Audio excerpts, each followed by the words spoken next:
Bom dia, gente. Bom dia ao pessoal do Rio, pessoal dos estados. Uma mensagem especial para o pessoal dos demais estados é que eu espero que hoje a gente tenha um dia mais tranquilo, sem as dificuldades de transmissão que a gente teve aí nos 2 dias anteriores. Nós vamos começar hoje a falar sobre mais um tópico do ensino médio, que inicia os nossos assuntos do volume 2. Então, até nos 2 primeiros dias, né, segunda e terça-feira, nós ainda estávamos trabalhando com o volume 1, com temas do volume 1, e agora, também parte aí do próximo módulo, nós vamos trabalhar com temas do volume 2. Então, um desses temas é a geometria espacial. A gente vai tratar um pouco da geometria espacial nesse módulo e vamos voltar a falar de geometria espacial no próximo módulo.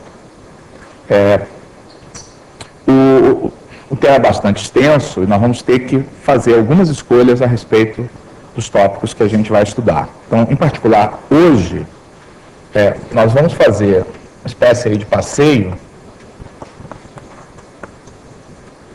pelos capítulos, se não me engano, são os capítulos 7, 8 e 9 do livro, que tratam de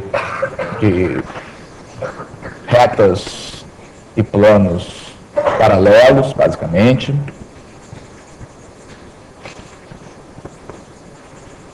Retas e planos perpendiculares.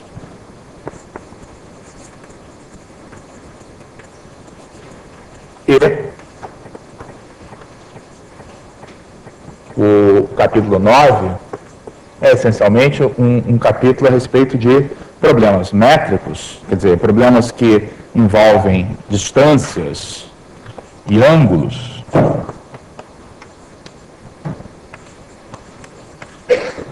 que são formulados exatamente com o material que é desenvolvido no capítulo 7 e no capítulo 8. Então, eu faço um convite aí para que vocês depois leiam realmente com atenção esses 2 capítulos. Uma coisa que a gente procura fazer nesses 2 capítulos, no 7 e no 8, no 9 também, é propor uma metodologia de trabalho com a geometria espacial.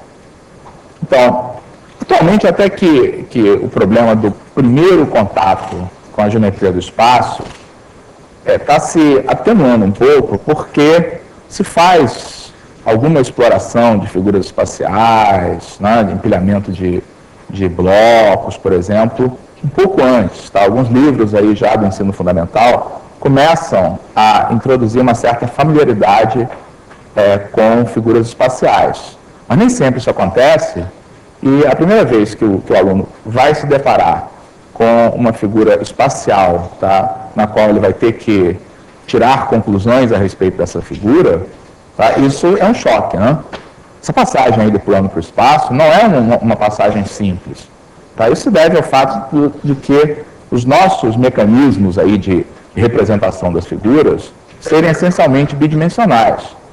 Se você quer comunicar, tá, uma figura plana para o aluno, tá, nada impede de você desenhar essa figura em escala e mostrar como ela é. Quando você vai comunicar uma figura espacial, tem 2 casos. Se você é o Wagner, é uma coisa. Tá? Se você é um outro de nós, é outra coisa diferente. Tá? Então, eu sempre conto essa história. Houve uma época que eu e Wagner éramos professores de vestibular, a mesma turma de preparação, e nós 2 ensinávamos geometria. Tá? Era uma coisa completamente injusta, né? Eu tenho que ensinar geometria espacial e o Wagner também. Aí, eu, para fazer o melhor, dizer para ele, olha, vocês têm muita sorte de também me ter como professor. Porque quando o Wagner faz os desenhos dele, todo mundo vê tudo, etc. Mas vocês não são o Wagner. Então, os desenhos que vocês vão fazer nas provas de vocês, tá, são como os meus. Então, ter um professor que desenha mal, tá, faz parte também aí da preparação. Você tem o melhor dos 2 mundos. Tá? Um professor com o qual vocês veem tudo e outro vocês não veem nada. Então, em termos de preparação, era o melhor que podia ocorrer. E isso era uma piada, mas tem uma coisa verdadeira.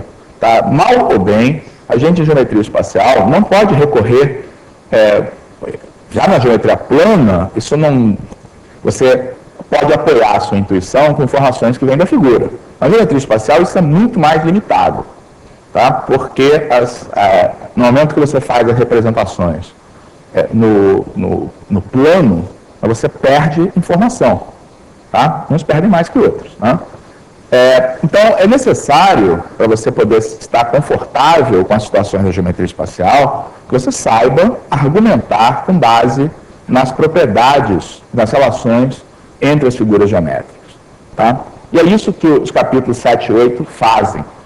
E a metodologia que a gente segue é tentar identificar, tá, pouco a pouco, quais são as construções essenciais que podem ser feitas na geometria espacial.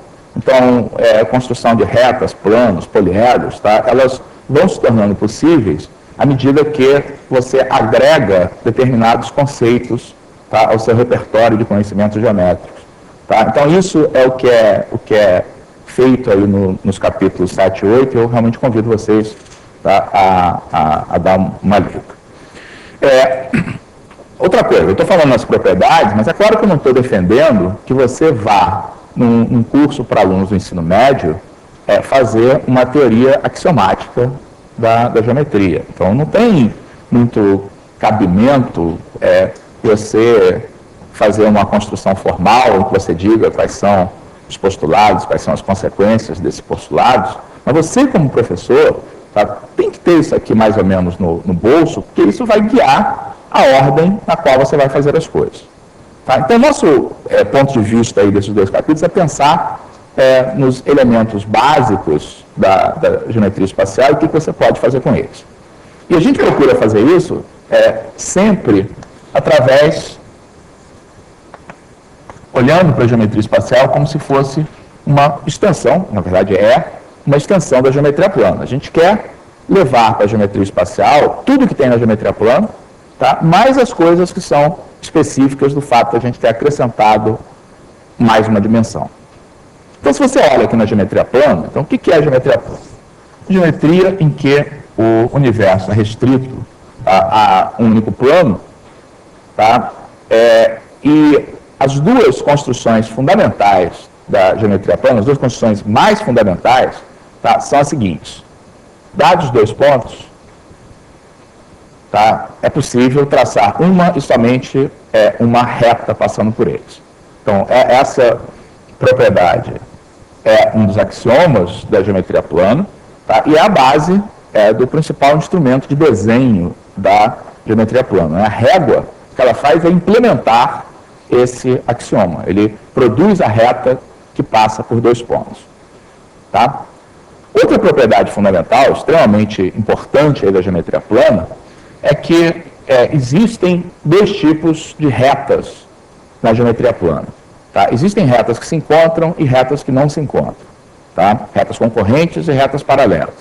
E, dado um ponto exterior a uma reta, tá, é possível traçar uma e somente uma reta paralela à reta dada por esse ponto. Então, o que o capítulo 7 basicamente faz, tá, é pegar essas duas propriedades essenciais da geometria plana, tá, e ver como é que as coisas ficam no espaço. Tá? Então, as coisas ficam no espaço do seguinte modo. Se você tem dois pontos do espaço, tá, por esses dois pontos do espaço, a gente vai querer continuar, para que a geometria espacial seja uma extensão da geometria plana, a gente vai querer que essa propriedade, tá, seja verdadeira, tá, e certamente o é, de acordo com a nossa experiência. Dados os dois pontos do espaço, continua passando uma única reta por esses pontos. E na geometria espacial, como você aumentou o seu universo, tá, a gente tem uma construção adicional que consiste em tomar um terceiro ponto exterior a essa reta. Tá? Então, a construção fundamental da geometria espacial é essa. Tá? Dados três pontos que não estejam em linha reta, tá, esses três pontos determinam uma nova figura, que é um plano, e que estende a construção anterior. Estende em que sentido? Que a reta que é definida por qualquer um por qualquer par de pontos desse plano, continua contida nesse plano. Tá? Então, isso aí traduz uma relação fundamental entre reta e plano. Tá? Para definir reta aqui você precisava de 2 pontos, agora você precisa de 3, mas esses dois conceitos são relacionados porque as retas que são definidas por pares de pontos, tá, elas continuam contidas aqui nesse plano. Tá? Isso, então, permite que a gente crie mais de uma forma alternativa de definir um plano. Né? Então, no lugar de você falar em 3 pontos, você pode falar em uma reta e um ponto exterior. Tá? Ou você pode falar em 2 retas concorrentes. Tá? Todas essas formas são formas fundamentais aí de definição do plano. Tá? A partir daí, tá, a gente pode começar a se fazer as perguntas que são cabíveis, tá, na geometria plana e tentar responder essas perguntas da geometria espacial. Por exemplo, como é que podem ser, quais são as possibilidades, tá, em termos de relações de incidência, ou seja, relações de interseção e de paralelismo, 2 retas no espaço. Tá? Então, daí é natural a gente se perguntar de que modo 2 retas no espaço podem ser. Então, no plano, é simples, né? No plano, a gente tem 2 situações. A gente tem essa situação, na qual as retas têm um ponto em comum, a gente diz que as retas são concorrentes, tá? E tem essa outra situação em que as retas não têm nenhum ponto comum e nós dizemos que elas são paralelas. Claro que tem uma terceira situação em que as 2 retas são iguais, esse caso não é tão interessante. Como é que isso aí se passa para o espaço? Esse caso que está aqui, tá, ele tem um caso correspondente no espaço. Então, se você tem uma reta, tá, toma um ponto dessa reta e faz passar aqui por esse ponto uma outra reta qualquer, diferente da primeira, tá, você tem um par de retas concorrentes. Tá?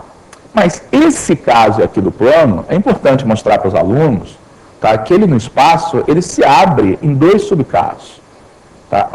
É conveniente a gente considerar retas no espaço que não se encontram como sendo divididas em 2 categorias. Tá? Primeiro, esse axioma fundamental aqui o famoso postulado de Euclides, tá, que permite que você conduza uma paralela a uma reta dada por um ponto, continua sendo válido. Tá? Por quê? Se eu tenho uma reta, tem um ponto exterior, tá? Eu posso passar um plano por essa reta e por esse ponto, tá? E certamente eu quero que as minhas propriedades da geometria plana sejam válidas em cada um dos planos que eu traçar. Tá? Então é super natural a gente, quando passa para geometria espacial, tá, continuar contando aqui com a construção fundamental de Euclides do traçado da reta paralela. Tá? Então, isso significa que no espaço também existem, claro, retas paralelas. Tá? E mais do que isso, dado um ponto qualquer do espaço, por ele passa uma única paralela a uma reta dada. Tá? Só que isso aí é necessário mostrar para os alunos, eles nunca tiveram contato com isso de uma maneira sistemática, tá? Talvez já tenham observado, mas nunca tenham pensado sobre isso, é que no espaço há outras retas que não se encontram, tá? E que não merecem ser chamadas de retas paralelas. A gente não gostaria de chamar de retas paralelas. Tá? Então, como é que a gente pode mostrar que retas desse tipo vão existir? Então, o outro caso que surge daqui é o seguinte: vamos supor que você tenha um plano. Tá? Pega uma reta contida nesse plano. Pega um ponto qualquer que não está nessa reta, nesse plano. E pega um ponto exterior. Tá? Então, o que você tem a dizer a respeito dessas 2 retas, tá, R e S, que estão aqui? Então, primeiro, elas não são retas paralelas no sentido que a gente herdou lá da geometria plana, tá? Porque não há nenhum plano que contenha simultaneamente R e S. Tá? Por que não há?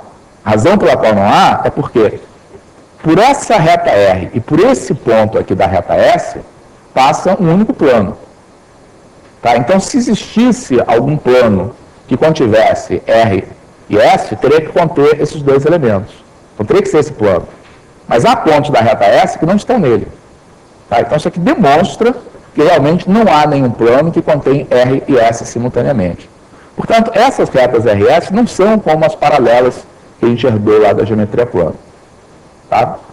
Por outro lado, essas duas retas R e S, tá, não se encontram, porque esse ponto é o único ponto em comum com, que a reta S tem com esse plano. Porque se tivesse um segundo ponto, ela teria que estar completamente contida, não está, porque eu construí com um ponto exterior. Tá? Então, se esse aqui é o único ponto que S tem em comum com esse plano, e R está contida nele, e esse ponto não está em R, é sinal de que R e S não se encontram. Tá? Então, eu acho que essa é a diferença entre você bater esse papo com os alunos, tá, e você fazer o que muitos livros fazem, que tem lá posição relativa de reta e plano, concorrentes, paralelas, reversas e pronto. Tá? Não é isso. O que você tem que fazer para que os alunos percebam o que se passa aqui na geometria espacial, tá, é fazer um processo aí de descoberta. Tá? E, é claro, o ideal é apoiar, tá, esse processo de descoberta, tá, em exemplos que estejam dentro aqui do mundo dele. Tá? Então, a sala de aula tem sempre muitas retas reversas aí para você apontar. Então, se você pega, por exemplo, a borda aqui da mesa, tá, e pega, por exemplo, a quina lá da parede, tá? Não sei se o John está mostrando lá a quina da parede, mas a quina da parede, tá, e essa reta que está aqui, por exemplo, são exemplos de retas reversas. Então, você tem... É importante você mostrar essas relações, tá, fora do mundo aí do quadro negro, né, no espaço tridimensional aí de verdade. Tá? Então, essas são as posições relativas de retas. Posições relativas de reta e plano, mais ou menos a gente já descobriu. Na verdade, isso foi estabelecido aqui, né, quando eu disse que se eu tiver dois pontos de um plano, a reta determinada por esses dois planos está contida nesse plano. Tá? Isso faz com que as possibilidades de interseção de uma reta com plano são as seguintes. Se a reta tiver dois pontos em comum com o plano, então todos os demais também estão no plano. Tá? Então eu posso ter essa situação de que a reta está contida no plano. Pode acontecer de eu ter uma reta que tenha só um ponto, tá, em comum com o plano. Tá? Então, como é que a reta vai ter um ponto em comum com o plano? Você escolhe um ponto qualquer do plano, tá? Escolhe um ponto que esteja fora do plano. Tá? Então, essa reta só tem esse ponto em comum. Se tivesse outros pontos, ela estaria contida, que não está, porque tem um ponto fora. Tá? E tem uma terceira posição, que, na verdade, a gente pode demonstrar que é possível. Tá? Ela, na verdade, é uma consequência das relações aqui entre planos, tá? Mas certamente é concebível que a gente tenha essa situação, tá? De você ter uma reta, tá? Que não tem pontos em comum lá com o nosso plano. Tá? Então, são as únicas três possibilidades, tá, de uma reta em relação a um plano. Tá? A existência deste fato que está aqui na verdade, uma consequência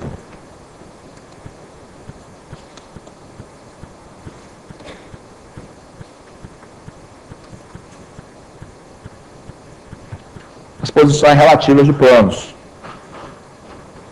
Então, como é que são as possíveis posições relativas de dois planos distintos? Então, uma coisa que eu acho muito importante, tá, é vocês baterem com os alunos nessa situação. É possível dois planos do espaço, tá, terem como interseção, tá, um único ponto? É possível que dois planos do espaço tenham como interseção um único ponto? Se eu mostrar essa figura aí, muita gente vai achar, é claro que tem ali. O biquinho de um plano ali está encostando no outro, logo a interseção deles é um único ponto. Tá certo isso? Não. O que está acontecendo é que a gente está apenas desenhando, tá, uma parte aqui desse plano. Tá? Na verdade, esse é um dos axiomas fundamentais aí da geometria espacial. Tá? Esse fato, na verdade, não depende aí dos demais, tem que ser estabelecido através de um postulado, tá? De que a interseção de dois planos, tá? Se eles tiverem um ponto em comum, então necessariamente eles têm toda uma reta em comum. Tá? Eu não tenho certeza se a gente discute isso na matemática do ensino médio, mas no livro sobre geometria espacial da coleção do professor de matemática, a gente discute bem que essa é uma propriedade que é característica do espaço tridimensional. Então, se a gente estivesse no espaço de dimensão superior, é perfeitamente possível no espaço de dimensão superior que dois planos tenham como interseção um único ponto. Por isso que isso tem que ser estabelecido como um axioma. Tá? Então, essa é uma propriedade fundamental. Tá? Isso serve, por exemplo, para você poder mostrar, tá, que realmente existem retas paralelas a planos, tá? Que é possível você fazer essa construção, a gente faz isso aí no livro. Então, em resumo, quando você tem dois planos distintos, só há dois casos possíveis, né? Ou esses planos não têm nenhum ponto em comum, tá? São paralelos, tá? Ou eles têm uma reta em comum. Tá? Não tem um meio termo, não pode ter nada entre vazio e uma reta. Então, ou eles têm nada em comum, ou tem uma reta em comum, ou se você quiser considerar o terceiro caso, tem tudo em comum, né? São o mesmo plano. Tá?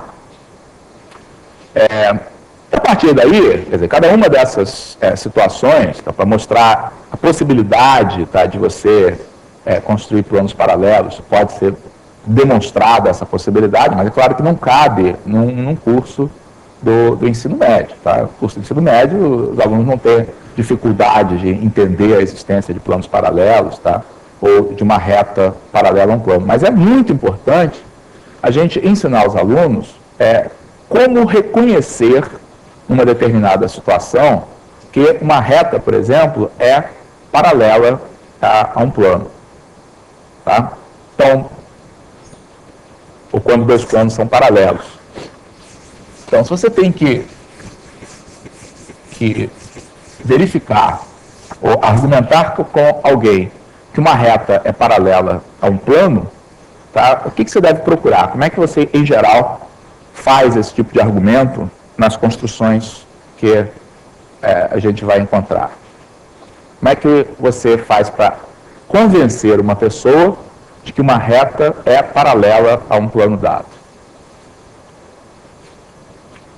E também, nesse sentido, como é que você faz para convencer uma pessoa que dois planos são paralelos? Então, essas aqui são duas propriedades extremamente úteis. Elas estão demonstradas aí no capítulo 7, no capítulo sobre paralelismo, tá? E são propriedades extremamente úteis na hora de a gente fazer argumentação espacial. São as seguintes: uma reta R é paralela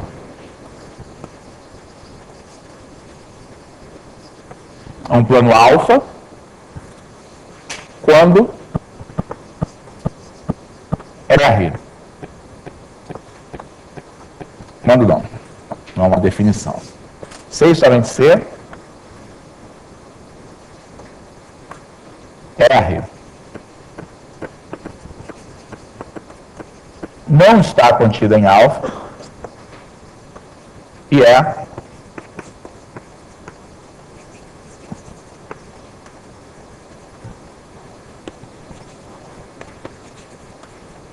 paralela a uma reta de alfa. Tá? Ser paralela a um plano, tá? É ser paralela a uma reta contida nesse plano. Tá? Como é que a gente pode provar esse fato? Eu vou provar apenas um dos lados aqui. Está feito aí no livro. A ideia é a seguinte. Então, vamos fazer um lado aqui da implicação. Vamos supor que eu tenho uma reta aqui, tá, que eu sei que é paralela a alfa. Então, o que significa ser paralela a alfa? Significa não encontrar alfa, não ter pontos de interseção com alfa. Aí eu quero convencer vocês que, se isso acontece, existe alguma reta de alfa que é paralela a R. R não é paralela a todas as retas de alfa, né? Está claro para vocês, né? Há retas em alfa que não são paralelas a R, mas existem retas que são paralelas. Então, uma maneira de você fazer isso é a seguinte: pega um ponto qualquer de alfa. Tá? Esse ponto, juntamente com R, define um plano. Por quê? Porque esse ponto certamente é exterior a R, já que R é paralela a alfa. Esse plano que você acabou de construir tem qual posição relativa com alfa? Ele tem algum ponto comum, mas não todos, já que os pontos de R não estão em alfa. Logo, qual é a interseção? Uma reta. Então, existe aqui uma reta S, que é a interseção desses dois planos, beta, que você construiu desse modo, e alfa. Qual é a posição relativa de R e S? São duas retas que estão no mesmo plano. Já que elas estão no mesmo plano, só tem duas possibilidades. Ou elas são concorrentes, ou são paralelas. Tá? R e S podem ter algum ponto comum? Não, porque se R e S tivessem algum ponto comum, então R e alfa também teriam pontos comuns. Tá? E a gente sabe, por hipótese aqui, R é paralela a alfa. Então, a gente acabou de mostrar que a partir de uma reta paralela a um plano, dá para a gente construir, tá, uma reta do plano que é paralela a ela. Na verdade, uma família de retas, né, porque eu podia ter escolhido esse ponto aqui onde eu quisesse. Tá? Então, onde eu colocasse esse ponto, eu conseguiria traçar por lá uma paralela. Tá? Não é difícil a gente ver que o contrário também funciona. Então, se você pega uma reta aqui contida no plano alfa, pega um ponto exterior e traça uma paralela a S, fácil mostrar que essa reta vai ter que ser paralela ao plano alfa. Isso está feito aí no livro. Então, esse tipo de argumento, tá, é um argumento aí que usa propriedades, tá, e ajuda aí a gente a desenvolver o poder de argumentação. Apesar de que não é tão óbvio assim, né? Necessita ser provado. Um outro resultado muito importante, o plano alfa distinto de beta.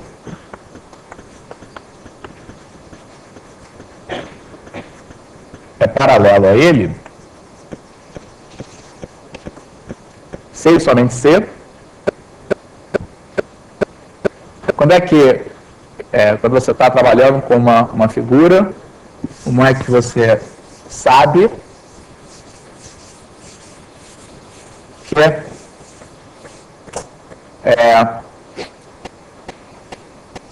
um determinado plano é paralelo a outro?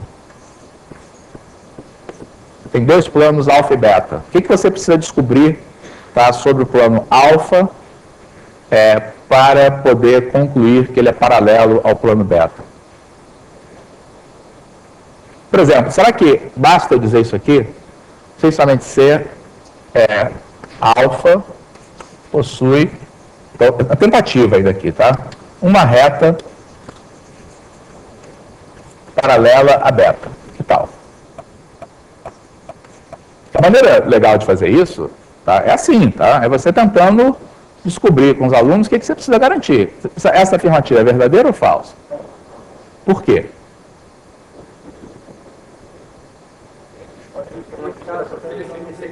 Então, é possível dois planos não paralelos serem tais que um tem uma reta paralela ao outro?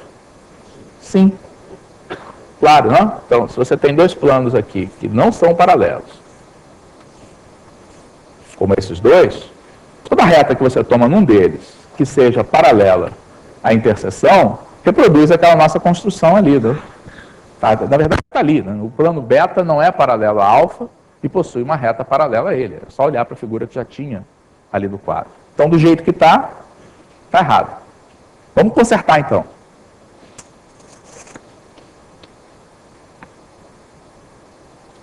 E agora? Verdadeiro ou falso? O plano alfa é paralelo a beta, C e somente C possui duas retas... bom, já sei que está errado porque faltou o S. Duas retas paralelas a beta. Está certo ou está errado? Falso, verdadeiro? Falso? Por quê? Da mesma maneira como eu tracei essa aqui, eu traço quantas você quiser. Então, não vai resolver botar 3 ou 4 ou 5, né? Porque eu posso traçar quantas retas eu quiser.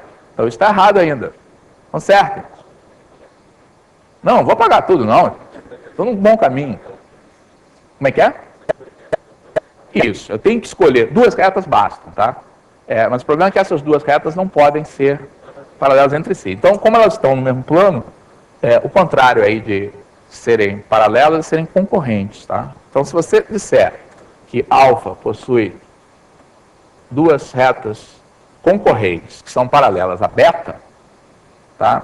Aí dá para a gente argumentar com os alunos que essa condição vale. Isso está demonstrado aí precisamente aí no livro. Não vou fazer aqui a demonstração porque a gente tem muito aqui que cumprir nessa aula. Tá? Enfim, a ideia é que você pode fazer essas construções e a partir dessas construções básicas, tá? Tem uma série de coisas aí que você pode construir com os alunos. É só isso que você precisa para poder falar em figuras como prismas, pirâmides, cilindro. Em geral, os livros de geometria espacial fazem isso aqui, depois vamos poliédrico, só muito mais tarde é que vão falar em prismas, em outras figuras, para poder calcular áreas, volumes. Não. De que você precisa para poder explicar o que é um prisma? Apenas das noções de paralelismo, de reta e de plano. Tá? O que é um prisma? Como é que você constrói um prisma? Pega um polígono, tá? Traça um conjunto de retas paralelas passando pelos vértices desse polígono, tá? E corta essa figura por um plano que é paralelo à base. Tá? Não precisa de nada mais do que essa terminologia inicial para poder explorar, pelo menos qualitativamente, o sólido. Tá? Torna muito mais interessante você trabalhar com essas noções se você situa esses elementos dentro de prismas, pirâmides, etc. Tá? E a gente faz bastante disso aí nesse capítulo. Bom, claro que eu teria muito mais a falar aqui sobre paralelismo e perpendicularismo, sobre paralelismo, mas eu quero passar adiante exatamente para a ideia de perpendicularismo. A gente, quando aprende essa noção aí pela primeira vez na geometria plana, a gente não presta muita atenção, tá? Mas há uma grande diferença entre essas duas noções. Tá? A ideia de paralelismo é uma ideia que tem a ver com noções de interseção, basicamente. Interseção, incidência, determinação. A noção de perpendicularismo tem a ver com medida, tá? Tem a ver com a noção de você comparar grandezas. É assim que você define retas perpendiculares. Tá? Então, na geometria plana,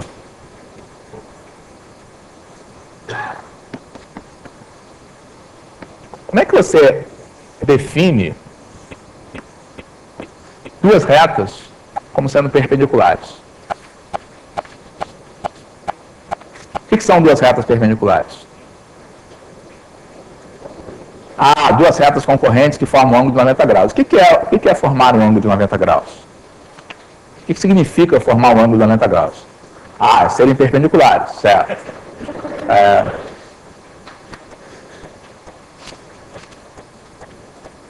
Então, a definição de retas perpendiculares, tá, embute tá, a base para as noções de congruência, que por sua vez são a base para as noções aí de efetuar medições. Tá? O que acontece é o seguinte, quando você tem duas retas concorrentes quaisquer no plano, tá, elas formam 4 ângulos, certo? Esses ângulos são iguais ou congruentes 2 a 2. Você sempre pode fazer uma transformação aqui de maneira a posicionar essa figura que está aqui coincidente com essa coincidente com essa. Tá? Mas essa não é coincidente com essa, não é congruente a essa aqui. Tá? A ideia de retas perpendiculares, ela corresponde a uma posição das retas R e S em que esses 4 ângulos que você forma aqui são figuras congruentes, são figuras iguais. Tá? Na verdade, a existência aqui desse perpendicularismo, tá, tem que ser garantida por algum postulado de continuidade, tá? Mas a gente está confortável de que existe retas perpendiculares. Tá? Mas a coisa que é fundamental é lembrar que perpendicularismo está ligado a uma noção que não foi absolutamente necessária para falar nada disso que a gente falou sobre paralelismo, tá? Noção de congruência aqui de figuras. Tá? A noção fundamental no espaço de perpendicularismo é a noção de perpendicularismo entre uma reta e um plano. Tá? Então, quando é que eu digo que uma reta é perpendicular a um plano? Claro que eu vou tomar emprestado a noção que eu tenho lá da geometria plana. Tá? Eu já sei o que são retas perpendiculares. Então, uma definição que está proposta aí é que eu defina reta perpendicular a plano como uma reta que é perpendicular a alguma reta do plano. Essa é uma boa definição ou não é uma boa definição? Não é uma boa definição. Porque se eu usar essa definição, cadê? Wagner levou embora aquela varetinha que ele trouxe, ó. Felizmente levou, não? Não é uma varetinha muito boa, não, mas é extensiva e tudo. Então, essa reta que está aqui, tá, é perpendicular, tá, a essa reta que constitui a borda aqui da mesa, tá? Forma um ângulo de 90 graus. Você olha apenas para o microfone, tá, e para a reta de interseção, ela é perpendicular a ela. Tá? Então, essa definição não é uma boa definição. Não é isso que eu penso em reta perpendicular. Reta perpendicular a esse plano, tá, é a reta que tem essa direção definida aqui. Tá? Essa que eu mostrei não é. Na verdade, a definição que é adequada para perpendicularismo é a seguinte. Tá? Essa reta que é perpendicular a alfa é uma reta extremamente especial. Porque ela tem a propriedade, tá, de que qualquer que seja a reta do plano alfa que passe pelo ponto de interseção, tá, R é perpendicular a essa reta. Tá? Não é nada óbvio que realmente existam retas com essa propriedade. Tá? Isso a gente faz aí, mostrar que existem retas com essa propriedade. E a chave, na verdade, para mostrar essa existência, tá, é um teorema fundamental, que é o que a gente mais utiliza na hora de verificar que uma reta é perpendicular a um plano. Então, porque suponhamos que você tenha uma situação em que você tenha que demonstrar, tá, que isso acontece, tá, que uma reta é perpendicular a um plano. Como é que você vai provar, tá, que R é perpendicular a cada reta desse plano? Precisa disso? Por exemplo, aqui na situação dos planos paralelos, é claro que quando um plano é paralelo a ele, tá, toda reta contida em alfa vai ser paralela a beta, tá? Mas a gente, para concluir o paralelismo, basta exibir duas retas. Tá? No caso aqui do perpendicularismo, há um teorema análogo. Vou colocar aqui para não sair do campo de visão aí da câmera. Então, esse é um teorema fundamental, tá? E um dos teoremas mais difíceis da geometria espacial elementar. Tá? Por que ele é difícil? Porque na hora de fazer a demonstração, ela parece uma demonstração artificial, está feita aí no livro, não vou fazer. Mas, na verdade, se vocês lembrarem, essa noção de perpendicularismo que eu acabei de lembrar, que está ligada à questão de congruência, tá? Ela acaba sendo uma demonstração natural. Tá? Mas o que esse teorema diz é o seguinte, é que R, então uma reta R, é perpendicular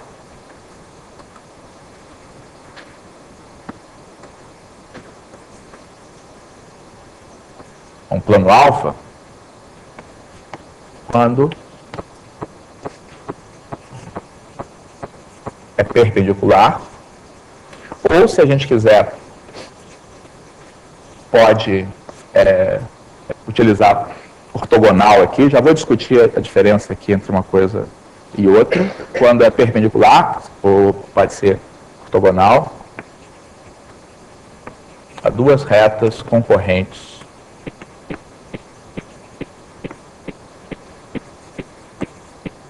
de alfa. Então, aquilo que o colega falou, tá, de ser perpendicular, tá, quando a reta é perpendicular a uma reta do plano, não basta. Tá? Mas se você faz essa reta perpendicular a duas, tá? Aí ela vai ser perpendicular ao plano. Então, isso corresponde a essa construção aqui. Né? Você pega uma folha de papel, tá? Dobra a folha de papel por um canto, você produziu aqui dois ângulos retos. Né? Então, se você agora apoia essa folha de papel aqui no plano, o que esse teorema está dizendo é que essa reta que a gente construiu aqui, tá, vai ser uma reta perpendicular a esse plano. Tá? Por quê? Porque ela é perpendicular. Então, quando você faz essa construção, você está usando a noção de perpendicularismo. O que você está fazendo aqui? Você está criando dois ângulos que são congruentes. A dobradura produz ângulos congruentes. Então, produzir ângulos congruentes, portanto, pela minha definição, produzir reta perpendicular a essas duas. No momento em que eu abro o papel, tá, e coloco aqui no plano, não mudou esse perpendicularismo. Tá? E agora eu tenho uma reta perpendicular a duas retas concorrentes do plano, e esse teorema, então, diz, essa reta que está aqui é perpendicular ao plano. Tá? Então, isso facilita muito a nossa vida, porque a gente passa a poder falar de reta perpendicular a plano, verificando perpendicularismo a apenas duas retas desse plano. Tá? Isso é algo que enriquece muito o nosso poder de argumentação nos problemas. Vou dar um exemplo já. Mas eu coloquei aqui, até de propósito, a palavra ortogonal, tá? Porque essa é sempre uma questão que em geral, as opiniões são um pouco divergentes. Para vocês, o que são duas retas ortogonais? Foi? Etimologicamente, não. O que vocês dizem para os seus alunos que retas ortogonais são? Como é que vocês ensinam aos seus alunos o que são retas ortogonais? Então, noção de perpendicularismo vem da geometria plana. Tá? Então, na geometria plana, duas retas perpendiculares são retas concorrentes, tá? Que determinam quatro ângulos congruentes. Tá? Então, por causa disso, não é muito apropriado você dizer que essa reta que está aqui, tá, e essa reta que está aqui são retas perpendiculares. Tá? Mas elas formam um ângulo de 90 graus. E a maneira como a gente define ângulo entre duas retas reversas é através do ângulo entre duas paralelas a essas retas que são concorrentes. Então, para definir o ângulo entre a borda aqui da mesa e lá a faixa vertical ali do quadro, eu traço uma paralela a essa reta por esse ponto. E aí forma um ângulo reto. Tá? Então, formar um ângulo de 90 graus é isso. Vocês concordam com essa definição? Duas retas ortogonais são retas do espaço que formam um ângulo de 90 graus. Tá bom para vocês? Bom, se está bom para vocês, está bom para mim também. Tá? O que muitas vezes ocorre, e muitos livros didáticos fazem isso, criam a seguinte definição para retas ortogonais. Duas retas ortogonais são retas que são reversas e formam um ângulo de 90 graus. Tá? Tem muitos livros que condicionam a definição de ortogonalidade, tá, ao fato das retas serem reversas. Tá? E isso é uma coisa completamente esdrúxula. Tá? É um péssimo hábito incutir aí nos alunos que ortogonalidade tem a ver com o fato de serem reversos. Então, a maneira correta, no nosso entender, é olhar a relação de ortogonalidade como uma generalização da relação de perpendicularismo. Tá? Então, duas retas perpendiculares também são ortogonais. Tá? Eu acho que ela não tinha um comentário, é isso? Não, eu queria só... passou da minha hora. Eu ia comentar o seguinte, que aquele teorema ficaria mais claro, evitaria ambiguidades, se você enunciasse da forma se isso, então aquilo. Certo. Certo. Não, perfeitamente. Não fica muito claro, porque a hipótese está no fim e a tese está no começo. Ela tem toda a razão. Tá? A maneira como eu estou enunciando esse teorema, tá, é inapropriada em termos de linguagem. Tá? Foi um descuido mesmo. Tá? Aí é uma questão até de hábito matemático. Eu, particularmente, tá, eu nunca uso, tá, a palavra quando, tá, na hora de enunciar um teorema. Tá? Então, fiz aqui por descuido. Tá? É algo que não é um bom hábito. Eu uso a palavra quando, normalmente, quando eu vou fazer uma definição. Tá? Então, isso que está aqui foi um péssimo hábito matemático meu. Tá? Foi ótimo o Elon lembrar, porque é algo que a gente não deve fazer. Tá? Quando você está enunciando um teorema, é bom que você use as expressões se, somente se, etc., para deixar bem claro, tá, o que é a hipótese e o que é a tese. Especialmente porque, da maneira como está escrito ali, a hipótese vem no fim. Claro. Aí, e a tese no começo. Aí claro. A pessoa pode ficar atrapalhada. Então, ela tem toda a razão. A maneira apropriada aqui de enunciar esse teorema é que se uma reta, tá, é perpendicular ou ortogonal a duas retas concorrentes de alfa, tá, então essa reta é perpendicular ao plano. Tá? Sugiro que vocês corrijam aí o que está escrito para ficar assim. Então, deixa eu até... O apagador aqui é mais fácil. Ficar registrado aí que... Professor, se me permite dar mais um palpite. Permita. Seguinte, as pessoas que estudaram vetores vão enxergar nesse teorema uma banalidade do ponto de vista vetorial. Porque se é perpendicular, os dois vetores são ortogonais, então o vetor ortogonal a e a B, então é ortogonal a toda a combinação linear de A e B. Isso é óbvio. Boa lembrança. O teorema, da maneira como eu devia ter feito, é assim: se uma reta R é perpendicular ou ortogonal a duas retas concorrentes de alfa, então R é perpendicular a alfa. Tá? E é interessante a gente colocar esse teorema como C, então, tá? Que embora a volta vale também, mas a volta é trivial. Tá? Se a reta for perpendicular a uma reta de alfa, é perpendicular ortogonal a todo mundo que está em alfa. Então, a única parte interessante desse teorema é essa implicação nesse sentido. Tá? Então, vamos usar esse teorema para resolver um exercício que, na verdade, está aí no capítulo 8, embora não tenha sido um dos que a gente passou para hoje à tarde, não. A situação é a seguinte: vamos supor que você tenha três retas, ou três semirretas que sejam mutuamente perpendiculares. Isso é uma construção fundamental da geometria espacial, porque é a base para você criar um sistema de coordenadas tridimensionais. Tá? Então, é possível criar isso? Claro. Né? Você pega um plano, nesse plano traça duas retas perpendiculares e aí elege, tá, a reta perpendicular ao plano passando pelo ponto de interseção. Tá? Então, eu vou chamar esse ponto aqui de V.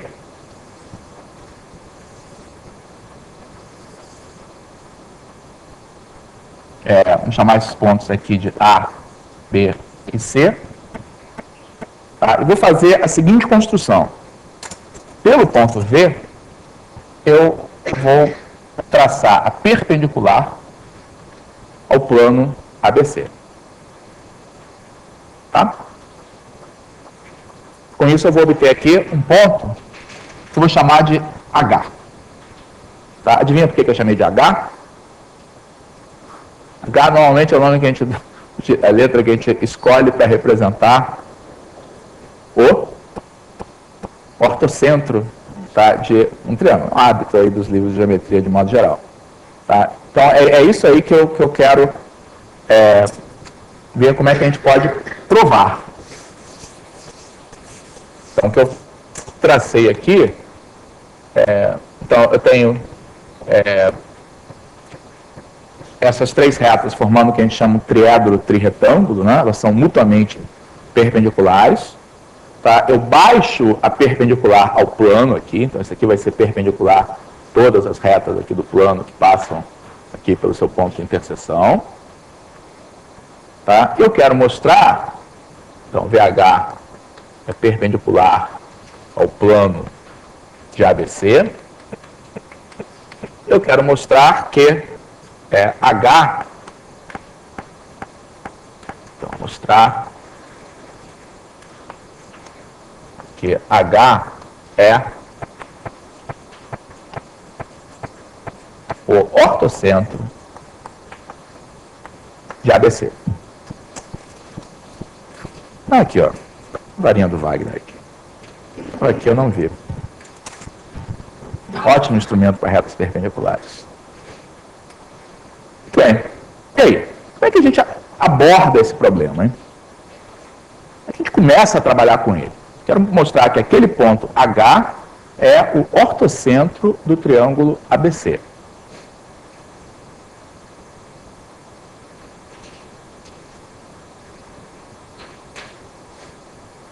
O que significa ser ortocentro? O que eu tenho que mostrar aqui? Tenho que mostrar que ele é o ponto de interseção das alturas. Parece difícil, né? Se vocês pensarem bem, eu não preciso mostrar tanto.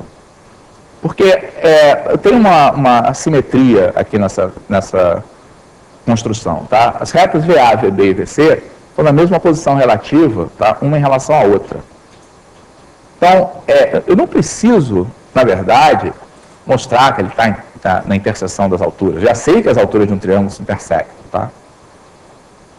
Tudo que eu tenho que provar, na verdade, é que a reta AH é a altura. Então, quando eu uno o ponto A ao ponto H, isso vai intersectar aqui o lado BC, digamos, no ponto L. Tá? Tudo que eu tenho que fazer é mostrar que AL é perpendicular a BC. Se eu mostrar que esse ângulo aqui é realmente reto, acabou. Percebem que basta fazer isso? Não precisa mais nada. Por quê? Porque desse modo eu terei provado que o ponto H está sobre a altura traçada de A. Mas se eu conseguir fazer isso aí para A, eu vou conseguir fazer para B e para C, porque é a mesma coisa, tá? Estão na mesma posição relativa um em relação ao outro. Então, a coisa fundamental aí quando você está querendo demonstrar algo, muitas vezes, você perseguir a lei do menor esforço no seguinte sentido, perseguir qual é a essência do problema, tá? Então, a essência do problema aqui, então, basta mostrar que a reta AH é perpendicular à reta BC. Não, a L sim, mas Mas L foi um ponto que eu construí aí a mais, tá? Em particular, a reta AL é a mesma reta AH. Tá? Só isso que eu tenho que fazer. Alguma ideia? Por que eu posso garantir que a L vai ser realmente perpendicular a BC?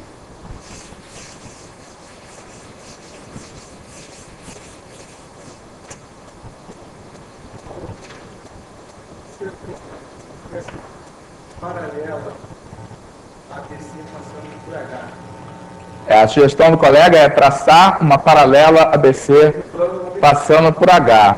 Podia fazer isso, mas não vou não, porque não precisa. As ideias são mais elementares aí.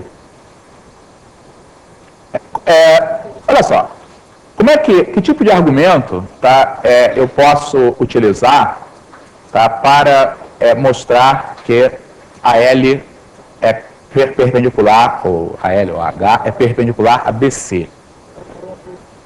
Na verdade, o que está acontecendo aqui, tá, é que todo esse plano que você obtém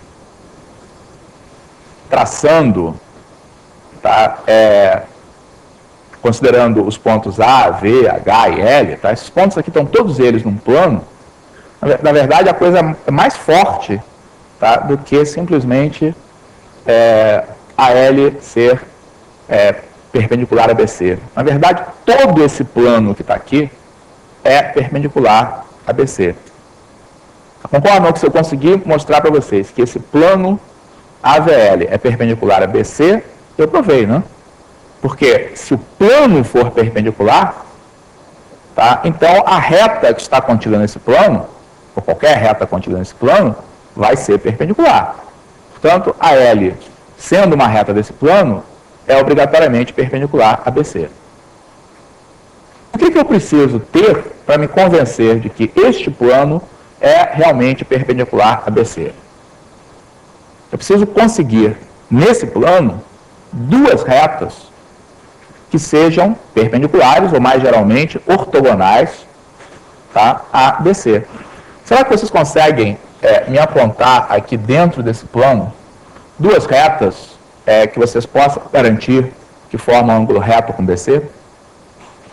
Duas retas concorrentes, tá? Não podem ser duas retas paralelas. AV. Tá? AV é, de fato, ortogonal a BC. Por quê?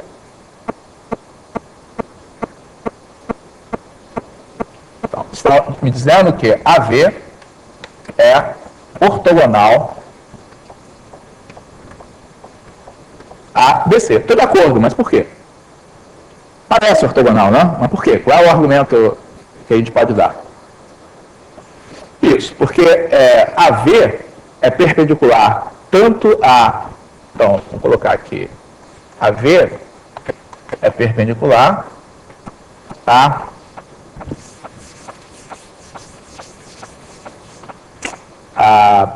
VB e VC. Logo, ao plano VBC, tá? Logo, ortogonal a BC. Por quê? Porque BC é uma reta contida nesse plano. Tá? Então, pronto. Conseguimos nos convencermos que uma das retas que definem aquele plano AVL é ortogonal a BC. Preciso de mais uma. VH. VH também é ortogonal a BC. Por quê? Como é que ela foi construída? Ela foi construída de maneira a ser perpendicular ao plano de ABC. Então, VH é perpendicular ao plano ABC, logo, ortogonal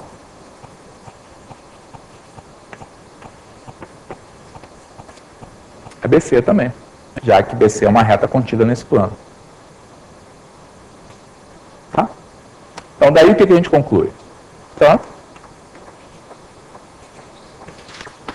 o plano formado por A, V e H, tá? O A, V e L, faz um plano só, é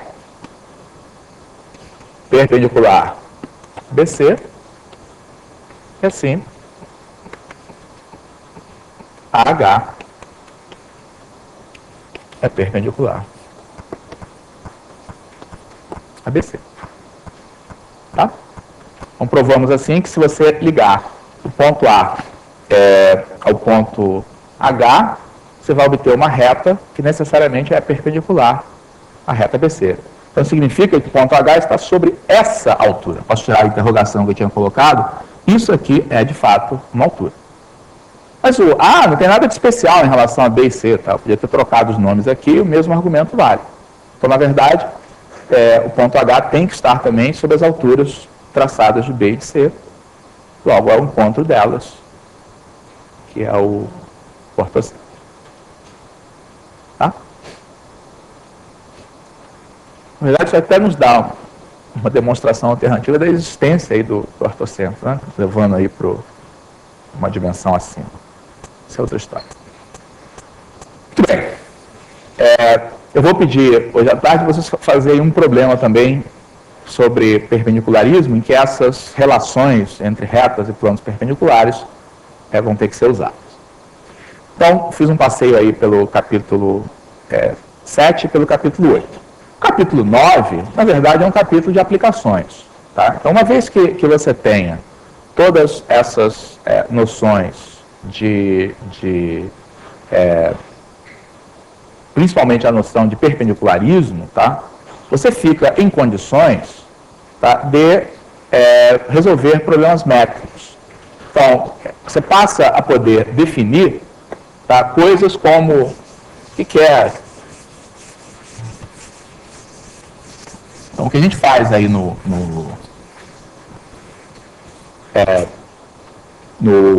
capítulo 9, tá, é usar essas noções, tá, para resolver, tá, uma série de problemas métricos importantes e fazer também algumas construções fundamentais, tá, que são baseadas em perpendicularismo.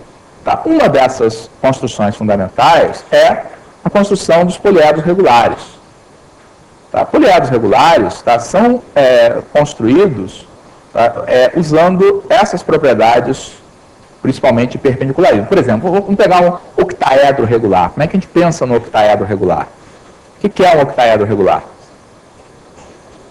Bom, um poliedro regular que tem 8 faces, sei, mas como é que, se você tiver que desenhar um octaedro regular, o que você faz? Que propriedade você explora para desenhar o octaedro regular? A maior maneira eu sempre penso no octaedro regular, tá, como duas pirâmides quadrangulares coladas pela base. Tá? Então, sempre penso nessa construção aqui. Pego um quadrado, tá, sobre um plano, tá, pego o centro do quadrado, que é a interseção das diagonais. Se eu considero a perpendicular traçada aqui por esse ponto, o sólido que eu obtenho ligando qualquer ponto aqui dessa perpendicular aos vértices da base é uma pirâmide quadrangular regular.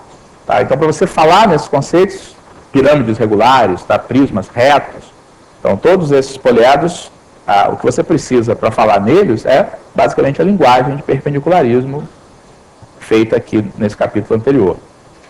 Tá? Para você produzir um octaedro regular, o que você tem que fazer é escolher a posição aqui desse ponto, tá, de tal maneira que essa medida seja igual a essa medida aqui. Tá? Aí, não é difícil, uma vez que você tenha feito isso e refletido a construção, tá, aqui para baixo, mostrar que o poliedro que você vai obter é um poliedro formado por 8 triângulos equiláteros congruentes. Tá? Então, essa Quer dizer, mostrar esse poliedro, agora não vai ficar muito bom aqui minha construção, entendeu, Wagner? Basicamente é assim que a gente pensa no octaedro regular. Tá? Então, o que a gente faz aí no capítulo 9, tá, é fazer um passeio, tá, por diversas situações em que a gente tem a ocasião de utilizar essas noções, tá, para fazer construções, tá, e para calcular medidas. Tá? Que medidas são essas que a gente calcula? Como eu disse lá, medidas de distância, tá, e medidas angulares. As principais medidas de distância que a gente introduz agora são a distância de um ponto a um plano. Então, como é que você mede a distância de um ponto a um plano? Traça a perpendicular por esse ponto a um plano. Você vai mostrar que existe uma única perpendicular traçada daqui e essa vai ser a medida. Então, nesse capítulo 9, a gente tem vários problemas que pede para calcular distâncias de pontos a planos. Tá? Ponto a reta, semelhante. Tá? Dado uma reta do espaço, um ponto exterior, tá? Existe uma única reta perpendicular, tá, desse ponto até essa reta. Tá? Esse segmento perpendicular ele está contido no plano que passa por aquele ponto e é perpendicular a essa reta. Muitas vezes a gente usa isso para apoiar as construções. Então, faz sentido a gente pedir, por exemplo, um dos problemas que tem nesse capítulo é calcular, digamos, a distância do centro do octaedro, tá, a uma aresta qualquer. Tá? No caso, esse problema é muito fácil, né? Qual é a distância do centro do octaedro a uma distância a uma aresta qualquer? Não, muito mais fácil que isso. Se olhar uma aresta qualquer, pode ser essa aresta aqui. Tá? Isso aqui é um quadrado. Tá? Então, a distância, na verdade, todas essas figuras que são formadas aqui, tá? Não parece por causa da perspectiva, e menos ainda do meu desenho, tá? Mas são todos quadrados. Então, essa distância aqui é muito fácil de ser calculada, porque é metade da aresta, tá, do octaedro, tá? Metade do lado do quadrado. Tá? Então, esse problema de calcular a distância de ponto a reta faz sentido também. Também faz sentido você definir ângulo. Tá? Ângulo entre retas no espaço, a gente já falou, é o ângulo entre duas paralelas. Mas também faz sentido você definir ângulo entre planos. Então, como é que você define um ângulo entre dois planos? Ângulo entre duas retas nesse plano, é isso? Não, se você toma duas retas quaisquer desse plano, esse ângulo é variável, tá? A gente toma esse ângulo, na verdade, como sendo o maior ângulo possível que pode ser formado entre duas retas desse plano. Tá? É possível mostrar que esse maior ângulo possível, tá, ocorre quando você toma essas retas que são perpendiculares à interseção. Tá? Então, esse ângulo que está aqui é a ideia aqui do caderno que você abre. Né? Quando você abre o caderno, tá, as linhas do seu caderno vão ser perpendiculares à interseção. Então, se você pega duas linhas aqui do caderno que se encontram aqui sobre a interseção, esse ângulo entre essas linhas é como a gente define o ângulo entre os planos. Então, um dos problemas que vocês vão trabalhar hoje à tarde, eu só vou mencionar qual é o problema, para deixar assim vocês com vontade de resolver, vai explorar a seguinte figura. É o problema 5 do capítulo 9. Vai explorar a seguinte figura. Essa figura aqui. Então, vocês vão pegar um quadrado, tá? Dobrar ao longo da diagonal. Tá? Então, quando esse quadrado é colocado aqui na mesa, né, é um quadrado aqui sobre a mesa. Tá? Mas você pode deixar dois lados desse quadrado apoiados aqui na mesa, tá, e dobrar a figura. Tá? Aí você tem uma figura espacial interessante. Tá? A figura que eu peço para vocês estudarem no exercício 5, tá? É a figura obtida quando o ângulo entre esses dois lados que ficaram apoiados é igual a 60 graus. Tá? Então, ele fica uma coisa assim meio projetada assim, para frente. Então, eu vou pedir lá no problema que vai ser resolvido hoje à tarde, para vocês acharem o ângulo que essa reta de interseção forma com o plano. Não cheguei a falar, mas a reta que o ângulo que uma reta forma com o plano é definido como sendo o ângulo que ela forma com a sua projeção ortogonal sobre o plano. Tá? E vou pedir também para vocês acharem o ângulo entre essas faces, tá, e o plano. Tá? Então, essas faces aqui laterais se encontram aqui com o plano, definem um ângulo e a gente vai calcular esse ângulo. Tá? Agora, eu vou perguntar uma coisa um pouco mais fácil. Tá? Qual é o ângulo entre essas duas faces, tá, quando o ângulo entre os lados aqui é igual a 60 graus? Então, tentando desenhar isso aqui. Isso aqui que está acontecendo. Falei tentando desenhar.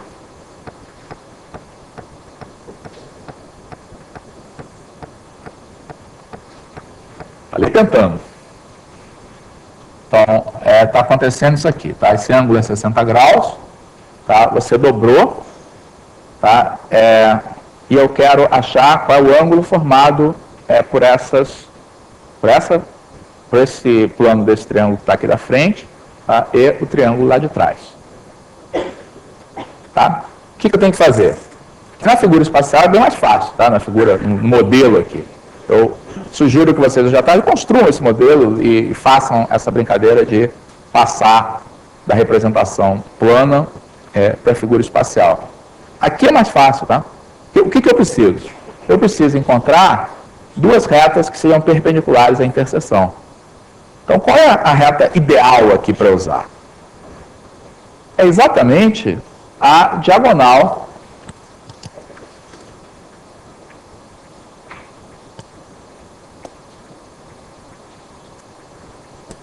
do quadrado, tá? Então, se eu tenho a mesma figura, tá? E agora eu desenho a diagonal do quadrado, essa diagonal tem a propriedade de que ela vai ser perpendicular à interseção. Tá? Então, com isso, o meu problema acaba sendo resolvido, e na verdade todos esses problemas de calcular ângulos e distâncias no espaço acabam sendo reduzidos a situações planares, a situações planas. E toda a brincadeira vai estar nesse plano, tá? Vai traçar a diagonal, é esse ângulo aqui que eu quero. Tá? Por que é fácil aqui a gente resolver esse problema? Porque esses dois lados são iguais, tá? Vou chamar de A. Como esse ângulo é igual a 60 graus, tá? Esse lado correspondente a você unir esses dois pontos que estão apoiados, vai formar com os outros dois um triângulo equilátero. Tá? Já era isósceles, tem um ângulo de 60 graus, é equilátero. Então, isso aqui vai ser igual a A também. Então, você tirando esse triângulo aqui do espaço, tá? E levando aqui para o nosso plano do quadro, quais são os lados aqui desse triângulo? A, os outros dois são iguais a metade da diagonal do quadrado, que é A raiz de 2 sobre 2. Reconhecemos que triângulo é esse? Triângulo isósceles, com a base igual a A e catetos iguais a raiz de 2 sobre 2. Que triângulo é esse? Reconhece, não? Triângulo retângulo isósceles, tá? Então, quando eu coloco essa figura de tal maneira que esse ângulo aqui é igual a 60 graus, esses dois planos são perpendiculares, formam um ângulo de 90 graus. Tá? Então, hoje à tarde, vocês vão explorar mais essa figura calculando outras coisas com ela.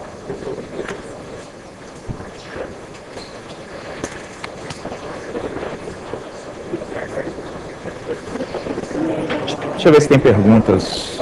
Não botaram o site. É. Oi? Tá. Passa aqui de onda.